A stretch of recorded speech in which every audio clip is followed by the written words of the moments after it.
I wanted to provide you with at least some kind of oral explanation of the ethnographic literacy practice assignment. Um, in many ways, this is a more complicated assignment for an online class than it is for a campus class, because a campus class I can talk in more detail, answer questions, and in fact, I would meet with you individually to discuss what you are doing. So I want you to know that you can always call me to talk about what you're doing, as opposed to coming to my office and doing this. But let me at least try to talk about this a bit, and hopefully what I'll discuss here or lecture here is will give you a bit more understanding or understand some of the complexities that are involved in all of this. Right. So the point here is for you to understand the notion of literacy practices. And in order to understand literacy practices, you have to pay attention to wherever you may and whatever you may be doing to the literacy event. It's critical that you know precisely what that literacy event might be. Now remember that literacy events are provide concrete evidence of literacy practice. So it's through the literacy event that you understand the practice, but you have to know what the literacy event is going to be. So to sort of remind you of what a literacy event is, and this is Shirley Heath's definition, it has to do with any occasion in which a piece of writing is integral to the nature of participants' interactions and their interpretive processes. So even though the second half of the semester will be dealing with multimodality and other forms of making meaning, for right now we're talking about writing, alphabetic writing. Any activity in which literacy has a role is a literacy event. These are observable episodes. One way to think about literacy events is you can take a photograph of it. So it could be somebody writing an email. If you go to say a Starbucks or a coffee kind of place, the person who looks up at the menu and is trying to figure out what to order, that's a literacy event. Literacy events can be very casual, but it's doubtful that you're going to be analyzing this. For example, you might go, in downtown Laramie, for example, if I go to Cold Creek, there's a coffee place, there's like a little sign on the door. And I might glance at the sign, what it says, but I don't really necessarily do too much with it. But it's a literacy event. If you go to a basketball game and you're looking up at the scoreboard, that's a literacy event. Anytime you send a text message, that's a literacy event. When you go to a Facebook page, that's a literacy event. So if I go to a restaurant and order from a menu, that's a literacy event, ordering from the menu. So these are just all literacy events. And it just, to pay attention to this, and you realize this when you did your diary, you realize just how pervasive and literacy is in our everyday lives, how it impinges on all that we do. Literacy events, though, arise from practices, and they're shaped by them. So the notion of events stresses the situated nature of literacy, that it's always, always, always in a social context. In other words, how I come to understand watching a basketball scoreboard is shaped by that by that social context, and it's quite different than if I'm going out to a restaurant and I'm ordering off of a menu.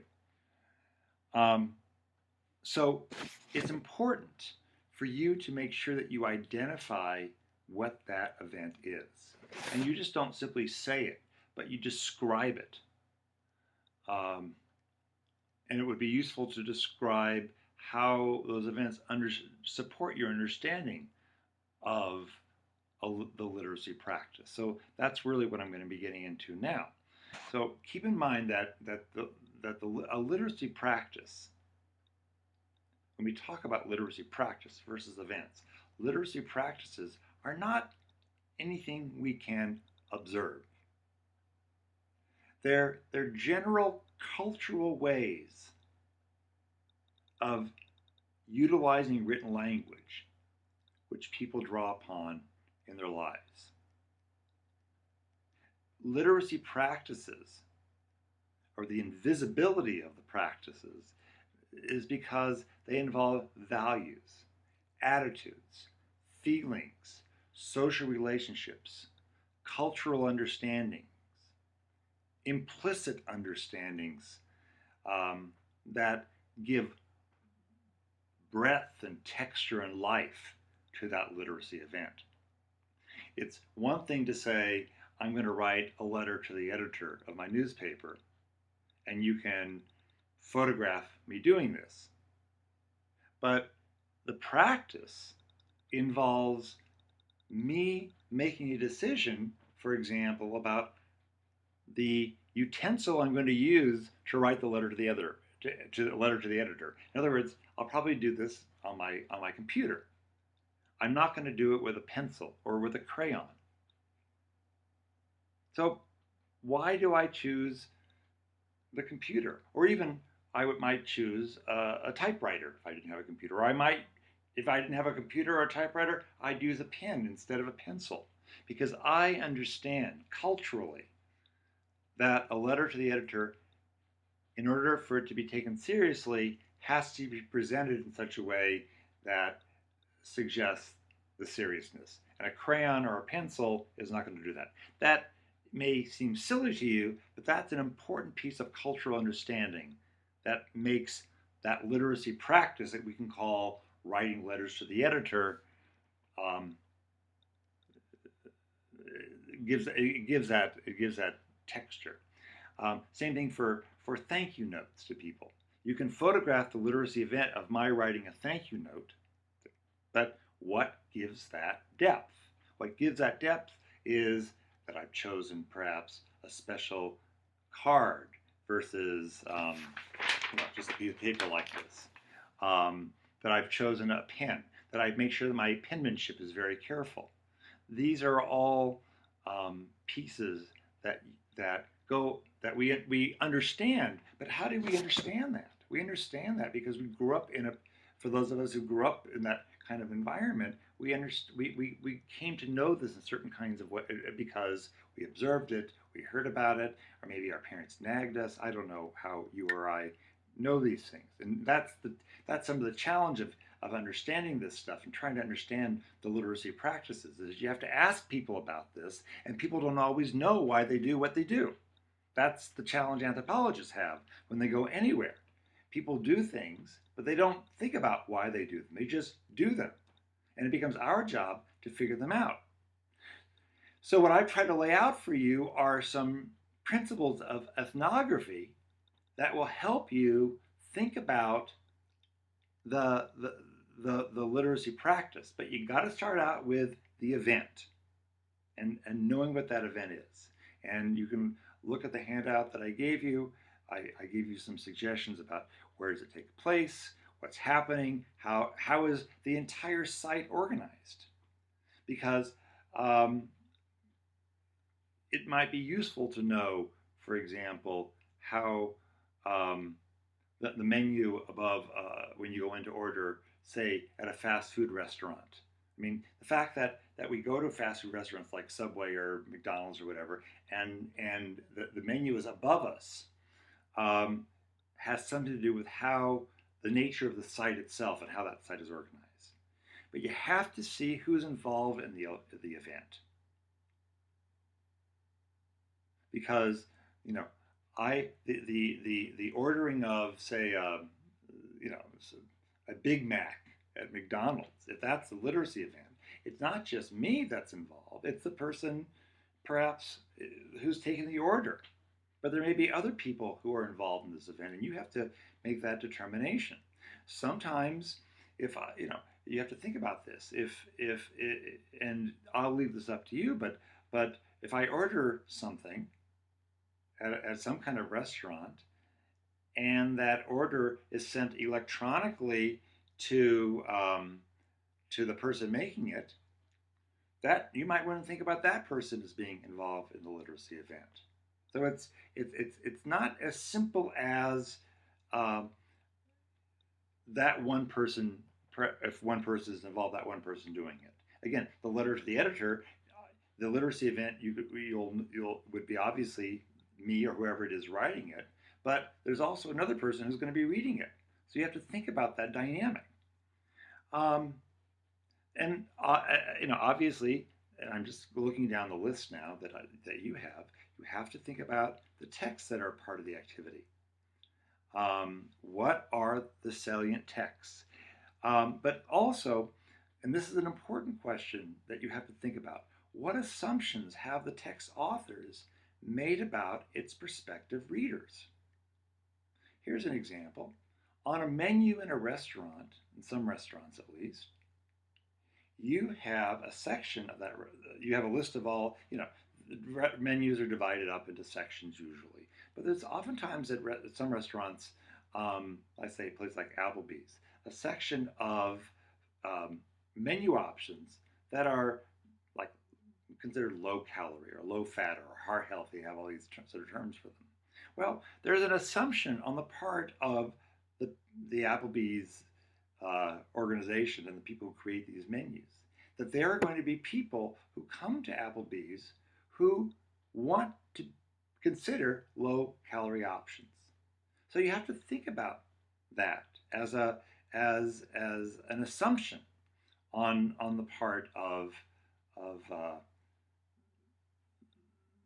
the text authors.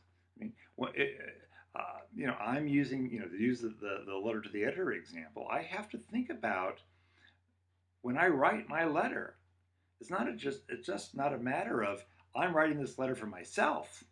I'm writing this letter to be read by others. So what assumptions do I have about the readership of a letter to the editor that become part of my thinking when I write that letter? Well, if you were doing this study on me, you'd have to ask that question of me.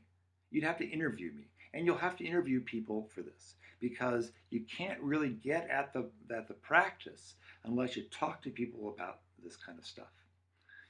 Think about the sequences and the actions. What are the participants doing? And how do they know the order to these actions? Placing an order in a restaurant is a really good example of that. There is a particular sequence that's involved. But keep in mind that sequence in a sit-down restaurant is a different sequence that would occur at a fast food restaurant. And knowing when an event, a literacy event, begins and ends is kind of complicated.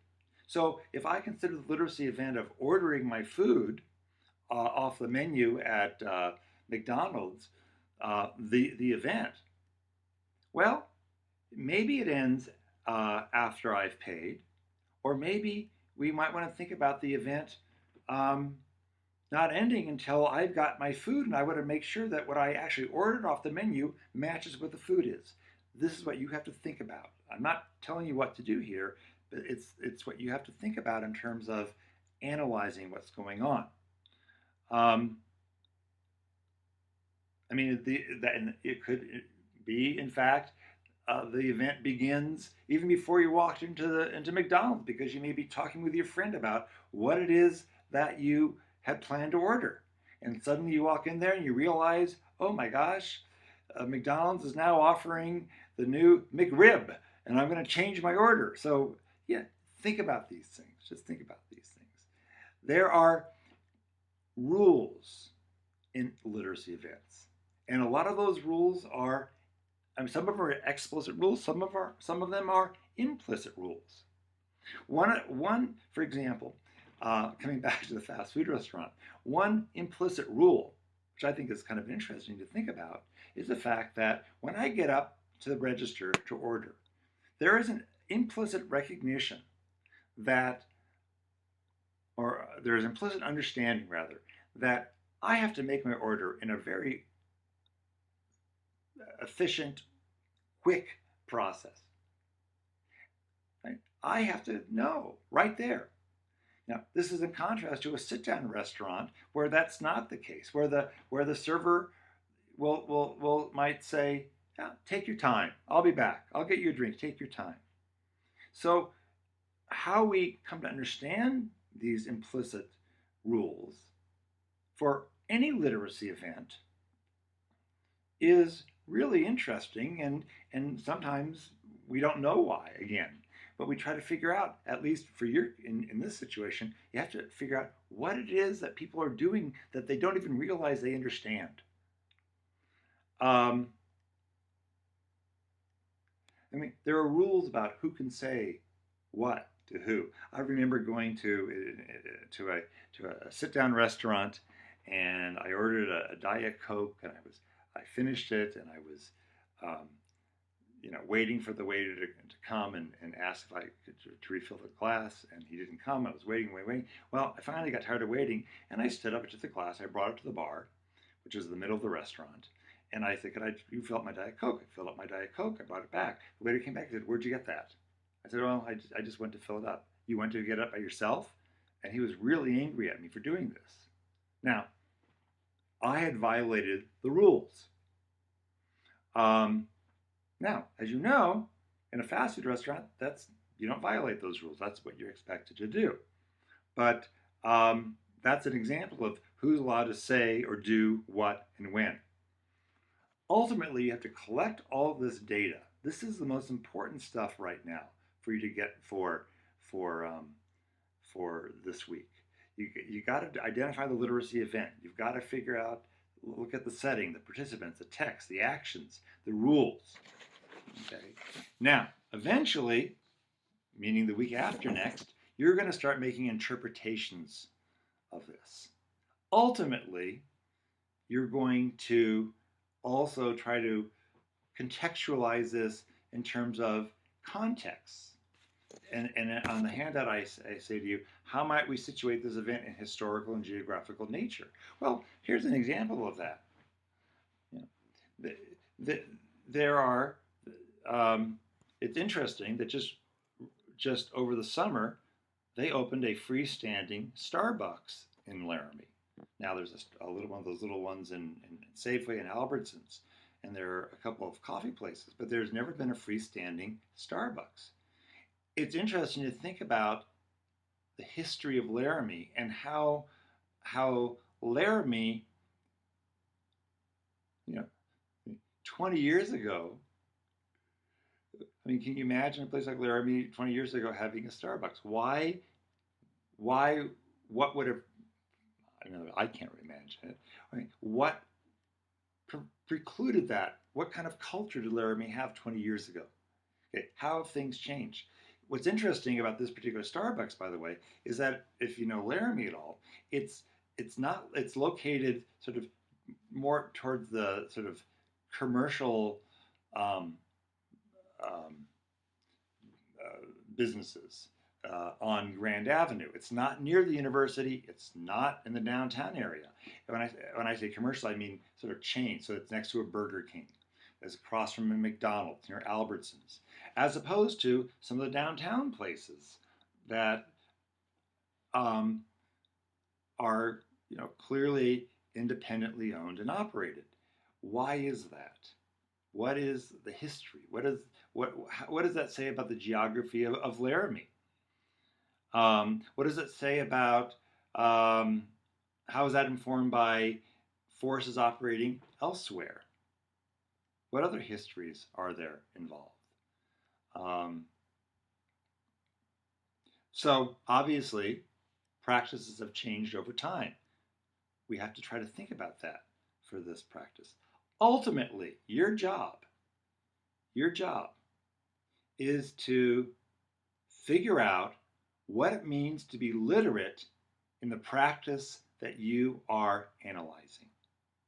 Because it means it's quite a bit different than being literate in a classroom or other kinds of official literacies that exists.